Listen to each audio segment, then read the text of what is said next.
Welcome. This is the New England Journal of Medicine. I'm Dr. Lisa Johnson. This week, August 1st, 2024, we talk about belantamab mafodotin for multiple myeloma, autoantibodies targeting nephrin in podocytopathies, neutralizing anti-interleukin-10 autoantibodies in IBD, a review article on Parkinson's disease, a clinical problem-solving on going down the rabbit hole, a Medicine and Society article on race-based screening under the ethics microscope, and a perspective on a legacy of cruelty to sexual and gender minority groups. Belantamab mafodotin, bortezomib, and dexamethasone for multiple myeloma. By Vânia Hungria, from the Clínica São Germano, São Paulo, Brazil, and co-authors. B-cell maturation antigen, BCMA, is an established target for the treatment of multiple myeloma. Belantamab mafodotin, an antibody-drug conjugate targeting BCMA, has diverse mechanisms of anti-tumor activity and has shown activity as a single agent in patients with relapsed or refractory multiple myeloma. In this Phase 3 trial, 494 adults with relapsed or refractory multiple myeloma were randomly assigned to receive belantamab mafodotin, bortezomib, and dexamethasone, BVD, or daratumumab, bortezomib, and dexamethasone, DVD. The primary endpoint was progression-free survival. At a median follow-up of 28.2 months, median progression-free survival was 36.6 months in the BVD group and 13.4 months in the DVD group. Overall survival at 18 months was 84% in the BVD group and 73% in the DVD group. An analysis of the restricted mean response duration favored BVD over DVD. A complete response or better plus MRD negative status occurred in 25% of the patients in the BVD group and in 10% of those in the DVD group. Grade 3 or higher adverse events occurred in 95% of the patients in the BVD group and 78% of those in the DVD group. Ocular events were more common in the BVD group than in the DVD group, 79% versus 29%. Such events were managed with dose modifications, and events of worsening visual acuity mostly resolved. As compared with DVD therapy, BVD therapy conferred a significant benefit with respect to progression-free survival among patients who had relapsed or refractory multiple myeloma after at least one line of therapy. Most patients had grade 3 or higher adverse events. Belantamab mafodotin, pomalidomide, and dexamethasone in multiple myeloma. By Melitios Athanasios Dimopoulos from the National and Kapodistrian University of Athens, Greece, and co-authors. Triplet or quadruplet therapies incorporating proteasome inhibitors, immunomodulators, and anti-CD38 antibodies have led to prolonged survival among patients with newly diagnosed multiple myeloma. However, most patients have a relapse. Frontline lenalidomide therapy has increased the number of patients with lenalidomide refractory disease at the time of the first relapse. This Phase 3 randomized trial evaluated belantamab mafodotin, pomalidomide, and dexamethasone, BPD, as compared with pomalidomide, bortezomib, and dexamethasone, PVD, in 302 lenalidomide-exposed patients who had relapsed or refractory myeloma after at least one line of therapy. At a median follow-up of 21.8 months, the 12-month estimated progression-free survival with BPD was 71%, as compared with 51% with PVD. The percentage of patients with a response to treatment, partial response or better, was 77% in the BPD group and 72% in the PVD group. 40% and 16% respectively had a complete response or better. Grade 3 or higher adverse events occurred in 94% of the patients in the BPD group and 76% of those in the PVD group. Ocular events occurred in 89% of the patients who received BPD, grade 3 or 4 in 43%, and 30% of those who received PVD, grade 3 or 4 in 2%. Ocular events in the BPD group were managed with belantamab mafodotin dose modification. Ocular events led to treatment discontinuation in 9% of the patients in the BPD group and in no patients in the PVD group. Among these patients, BPD conferred a significantly greater benefit than PVD with respect to progression-free survival, as well as deeper, more durable responses. Ocular events were common but were controllable by belantamab mafodotin dose modification. Suzanne Trudell and A. Keith Stewart from the Princess Margaret Cancer Center, Toronto, write in an editorial that in 2020, the Food and Drug Administration granted accelerated approval for belantamab mafodotin, a first-in-class antibody-drug conjugate targeting BCMA in patients with relapsed or refractory multiple myeloma.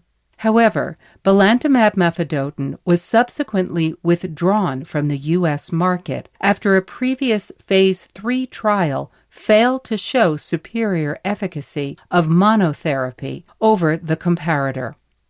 The impressive efficacy results of the trial by Hungria and co-authors, along with those of the trial by Demopoulos and co-authors, suggest that belantamab mafodotin is poised to be revisited by regulators as an effective therapy for relapsed or refractory multiple myeloma. However, it is important to acknowledge that although the clinical efficacy is remarkable, ocular toxic effects are an unusual and challenging consequence of belantamab mafodotin administration. More research is required to define the dose and dosing schedule for belantamab mafodotin that best balances the efficacy and safety profiles. Belantamab mafodotin offers an off-the-shelf BCMA targeting product, joining the BCMA CD3 bispecific antibodies teclistamab and elranatamab. The ease of administration, outpatient delivery, and spaced dosing expand the accessibility of BCMA-targeted therapy, including accessibility in the community setting. The results from these two large Phase 3 randomized trials support the revival of belantamab mafodotin as a useful therapeutic option for patients with a first or later relapse of multiple myeloma. Autoantibodies targeting nephrin in podocytopathies, by Felicitas Hengel from the Hamburg Center for Kidney Health, Germany, and co-authors. Minimal change disease and primary focal segmental glomerulosclerosis in adults, along with idiopathic nephrotic syndrome in children, are immune-mediated podocytopathies that lead to nephrotic syndrome. Autoantibodies targeting nephrin have been found in patients with minimal change disease, but their clinical and pathophysiological roles are unclear. This multicenter study analyzed anti-nephrin autoantibodies in 357 adults with glomerular diseases, including minimal change disease, focal segmental glomerulosclerosis, membranous nephropathy, IgA nephropathy, anti-neutrophil cytoplasmic antibody-associated glomerulonephritis, and lupus nephritis. as well as in 182 children with idiopathic nephrotic syndrome, and in 117 controls. Among the adults, anti-nephrin autoantibodies were found in 44% of the patients with minimal change disease, in 9% of those with primary focal segmental glomerulosclerosis, and only in rare cases among the patients with other conditions. Of the 182 children with idiopathic nephrotic syndrome, 52% had detectable anti-nephrin autoantibodies. In the subgroup of patients with active minimal change disease or idiopathic nephrotic syndrome who were not receiving immunosuppressive treatment, the prevalence of anti-nephrin autoantibodies was as high as 69% and 90%, respectively. At study inclusion and during follow-up, anti-nephrin autoantibody levels were correlated with disease activity. Experimental immunization induced a nephrotic syndrome, a minimal change disease-like phenotype, IgG localization to the podocyte slit diaphragm, nephrin phosphorylation, and severe cytoskeletal changes in mice. In this study, circulating anti-nephrin autoantibodies were common in patients with minimal change disease or idiopathic nephrotic syndrome and appeared to be markers of disease activity. Their binding at the slit diaphragm induced podocyte dysfunction and nephrotic syndrome, which highlights their pathophysiological significance. In a Science Behind the Study editorial, Jochen Reiser from the University of Texas Medical Branch, Galveston, and Julie Ingelfinger, deputy editor for the journal, write that for years, the pathogenesis of acute-onset nephrotic syndromes, such as minimal change disease and focal segmental glomerulosclerosis, FSGS, has lacked delineation. However, a deficit in nephrin, a transmembrane surface and signaling protein of the podocyte, is now in the spotlight as a driver of minimal change disease and a form of FSGS. The podocyte is a specialized epithelial cell of the glomerulus. Now, Hengel and co-authors report that 44% of patients with minimal change disease and 9% of patients with primary FSGS had anti-nephrin autoantibodies. Among patients with active disease who had not received immunosuppressive treatment, the percentages were 69% and 90%, respectively. The authors also describe how anti-nephrin autoantibodies may incite glomerulopathy. To fully appreciate the implications of this study, the editorialists discuss the structure and function of the kidney and of its main task, the production of urine. The findings reported by Hengel and co-authors and others point toward a clinical goal: the incorporation of routine and reliable quantitative assessment of autoantibodies as diagnostic tools. Hengel and co-authors developed a quantitative enzyme-linked immunosorbent assay to follow the waxing and waning of the autoantibody levels. Ultimately, management guided by autoantibody assessment would require formal comparison with present clinical management. Neutralizing autoantibodies against interleukin-10 in inflammatory bowel disease, by Helen Griffin, from the Newcastle University Translational and Clinical Research Institute, Newcastle upon Tyne, United Kingdom, and co-authors. Interleukin-10 serves as an anti-inflammatory cytokine with a crucial role in controlling intestinal inflammation. These investigators discovered high-titer neutralizing anti-interleukin-10 autoantibodies in a child with infantile-onset severe colitis that phenotypically resembled an inborn error of the interleukin-10 pathway, despite the absence of pathogenic mutations. To target autoantibody production in the patient, the investigators combined anti-B cell therapy, rituximab, with gut-directed immunosuppression. After anti-interleukin-10 fell to undetectable levels, the patient had stable resolution of clinical symptoms and gastrointestinal pathologic features. A second child with neutralizing anti-interleukin-10 autoantibodies had a milder course of IBD and has been treated without B-cell depletion. The investigators conclude that neutralizing anti-interleukin-10 autoantibodies may be a causative or modifying factor in IBD, which may have potential implications for therapy. Parkinson's disease. A review article by Caroline Tanner and Jill Ostrom from the University of California, San Francisco. Parkinson's disease is a progressive disorder of later life, defined clinically by motor features, asymmetric bradykinesia, rigidity, tremor, and imbalance, and pathologically by neuronal degeneration and intraneuronal misfolded alpha-synuclein, Lewy bodies, in specific central and peripheral nervous system regions, including dopaminergic brainstem neurons. Although the motor syndrome of Parkinsonism that is attributable to the loss of dopaminergic neurons remains the cornerstone of diagnosis, Parkinson's disease is a multisystem neurologic disorder. Non-motor symptoms include sleep disorders, cognitive impairment, altered mood and affect, autonomic dysfunction, and sensory symptoms. Non-motor symptoms, particularly hyposmia and rapid eye movement, REM sleep behavior disorder, which is characterized by loss of normal atony during REM sleep and limb movements that simulate running or flailing, often predate the onset of motor symptoms by many years, which suggests that such symptoms may be prodromal.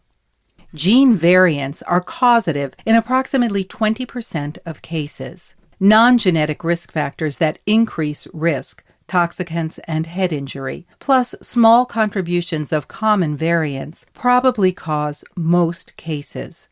Exercise may decrease risk. No therapy has been proven to slow progression. Dopaminergic therapies improve motor function, but loss of efficacy and side effects are common. Deep brain stimulation surgery is effective for motor fluctuations. Non-motor symptoms cause substantial morbidity, but evidence for treatment is sparse. Off-label medications are commonly used. Comprehensive multidisciplinary care is helpful. Biomarker research suggests that a biologic definition of Parkinson's disease is possible. Going down the rabbit hole. A clinical problem solving by Kendall Burdick from Boston Children's Hospital and co-authors. A previously healthy 8-year-old girl was transferred from Nantucket, an island off the coast of Massachusetts, to a Boston hospital in the summer with a 12-day history of fevers and sore throat. On day 1 of illness, she was seen at a Nantucket emergency department for fever, pharyngitis, and cervical lymphadenopathy. She had a rapid strep test that was negative, but she was discharged with a course of amoxicillin for presumed bacterial pharyngitis. She continued to have fevers, and intermittent emesis developed. Her antibiotic was changed to doxycycline for empirical treatment of tick-borne illnesses, and she was discharged home. On day 6, she was seen again in the ED for similar symptoms and admitted with concern about possible peritonsillar abscess. She received dexamethasone and was discharged on day 7. She remained afebrile for 4 days after discharge. On day 11 of illness, fevers and symptoms recurred, including new headaches. The patient returned to the same ED. Her examination was notable for bilateral tonsillitis with overlying exudates and large, tender cervical lymph nodes. She was transferred to the Boston Hospital for consideration of surgical intervention for possible peritonsillar abscess. Laboratory results revealed that the white cell count was 15,000 cells per microliter. On day 15 of illness, despite intravenous ampicillin sulbactam, the white cell count increased to 25,000 cells per microliter, and the CRP level had increased to 15 milligrams per deciliter. During a detailed exposure history, her parents noted that there were multiple dead rabbits near their home, and that the patient spent a lot of time outside. A diagnosis of oropharyngeal tularemia was presumed, which led to directed therapy that resulted in resolution of symptoms. Race-based screening under the public health ethics microscope. The case of prostate cancer. A Medicine and Society article by Camilo Arenas Gallo from the University Hospital's Cleveland Medical Center, Ohio, and co-authors. Prostate cancer ranks as the second leading cause of cancer-related death among men in the United States, and the fifth leading cause globally. In the U.S., self-identified Black men have the highest prostate cancer incidence and related mortality, and are almost twice as likely as self-identified white men to die from the disease. Conversely, self-identified Asian American men have the lowest incidence and mortality. Therefore, it's not surprising that the question of whether to include race or ethnicity in risk assessments for screening has become a public health issue over the past decade.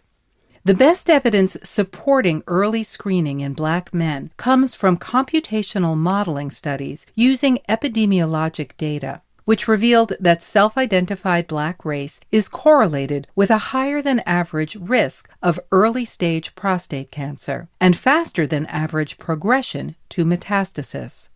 On the basis of these studies, some guideline writers conclude that Black men should undergo prostate-specific antigen (PSA) screening earlier than white men, starting at 40 to 45 years of age, to reduce prostate cancer mortality without significantly increasing the rates of overdiagnosis or false positives in the general population. Notably, most available studies of racial differences in prostate cancer diagnosis, incidence, treatment, and mortality have categorized participants by self-reported race, with very few reports including geographic ancestry. And yet most guidelines designate participants' race using terminology implying that it's a biologic characteristic, such as African descent, Black ancestry, or African ancestry. By contrast, many members of the academic community have begun to vigorously question the role of race in clinical algorithms and diagnoses, owing to a growing realization that race and ethnicity, though often treated as biologic variables, are actually social constructs. This movement has resulted, for example, in the elimination of race from calculations of the estimated glomerular filtration rate, eGFR, prompted by concerns about overestimates in self-identified Black Americans, and the lack of scientific basis for a race-based approach.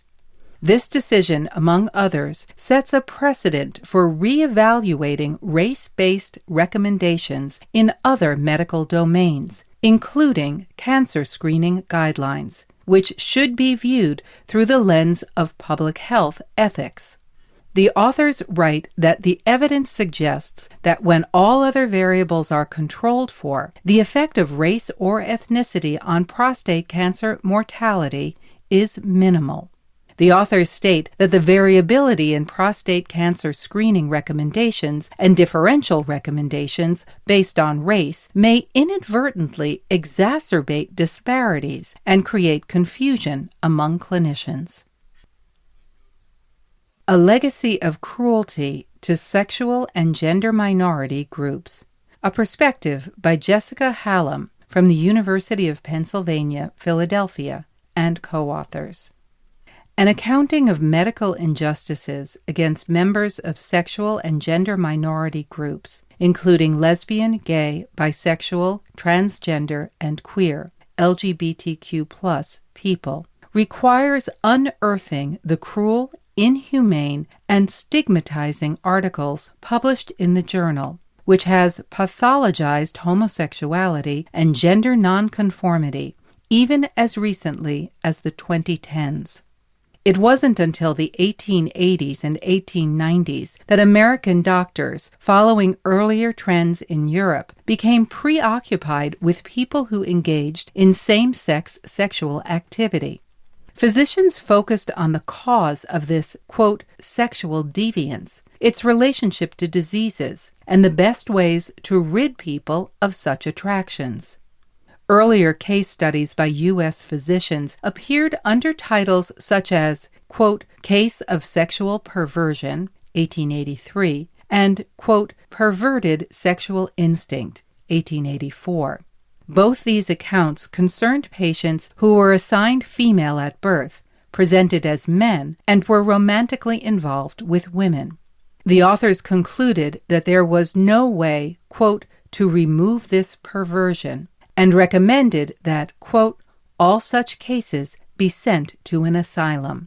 Whereas the state seldom charged women under sodomy laws, physicians developed another way to punish women who rejected heterosexuality or cisgender norms: institutionalization. Starting in 1939, as psychiatry was becoming more respected and integral to mainstream medicine, the journal published a 3-part series on adolescent psychiatry for general practitioners. The third article offered family physicians some guidance on homosexuality. The authors recommended that general practitioners turn gender nonconforming and gay patients over to psychiatrists who could convert them. Insistence on their need for psychiatric treatment is perhaps the most pernicious injustice that medicine has perpetrated against LGBTQ+ people. Psychiatry's pathologization of sexual and gender minority people legitimized mistreatment not only by physicians in other specialties, but also by state actors.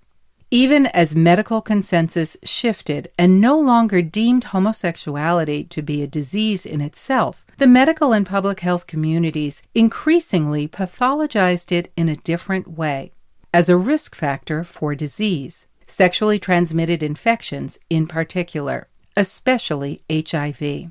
When HIV/AIDS arrived in the 1980s, much of the medical community deemed it to be merely the latest manifestation of a perverse and diseased existence. For most of its 212 years, the journal has devoted substantial space to promotion of stigmatizing theories and fears about sexual and gender minority people, wielding tremendous influence on the culture under the guise of scientific objectivity. The legacy of medical injustice against LGBTQ+ people cannot be remedied without a broader reckoning with the ways in which medicine created and perpetuated cruel myths that legitimized the inhumane treatment of LGBTQ+ people for centuries and that continue to this day. In our Images in Clinical Medicine, a 60-year-old man presented with a 4-month history of hemoptysis and painful lumps on his neck. On physical examination, palpable masses were noted on both sides of the lower neck, with purulent drainage from the left side. CT of the neck showed supraclavicular abscesses, and CT of the chest showed a cavitary lesion in the left upper lobe. A PCR assay of a surgical tissue sample showed coccidiomycosis immitis. A diagnosis of disseminated coccidiomycosis was made. In another image, a 47-year-old man presented with right forearm pain after a motorcycle accident. Radiographs showed a distal radius shaft fracture and dislocation of the distal radio-ulnar joint, an injury pattern known as a Galeazzi fracture. Galeazzi fractures occur after forceful axial loading and torsion of the forearm. In a third image, a 73-year-old woman with a history of breast implant surgery and segmental lung resection had sudden displacement of her right breast implant during pulmonary function testing. Repeat CT of the chest showed displacement of the breast implant on the right side into the lower pleural space. A diagnosis of intrathoracic migration of the breast implant was made. This concludes our summary. Let us know what you think about our podcast. Any comments or suggestions may be sent to audio@nejm.org. Thank you for listening.